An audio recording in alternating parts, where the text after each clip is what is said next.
This is the story we've been talking about for 20 days now. Nancy Guthrie, the 84-year-old mom of Savannah Guthrie, is still missing.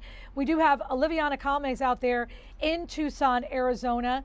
And at this point, everyone's like, what's new? What's the latest? I'm not sure there is much.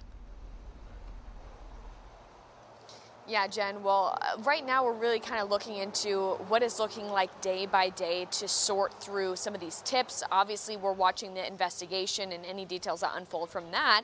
But the Pima County Sheriff's Department dispatch tells me they're still getting tip calls nonstop from all over the country, and investigators are combing through those to see which ones are credible.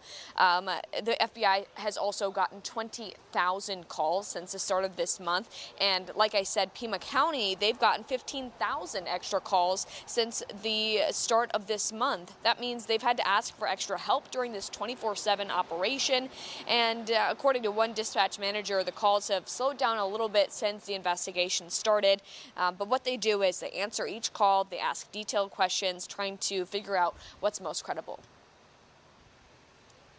What we're asking is that you just take a moment before you call and ask yourself, is this tip viable?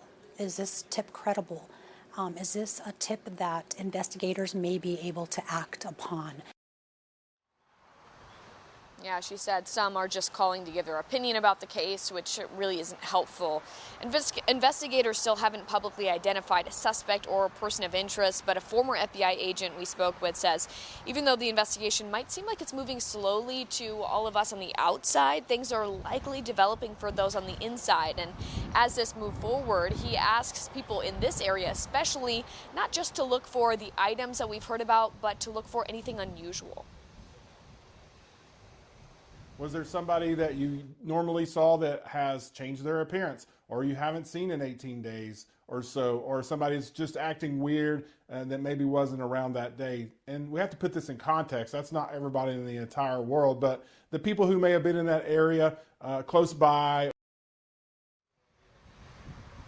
And since we are 20 days out from this, we wanted to check in with some of the neighbors over near Nancy Guthrie's home. And they tell me that, it's unnerving to know that this hasn't been solved yet. They want Nancy to be brought back home. And they tell me that they're really rethinking the safety of that neighborhood that really hadn't had any problems before then. Jen? I can't imagine anyone's 84-year-old mother getting taken out of their home like this. We appreciate your help this afternoon. Good luck.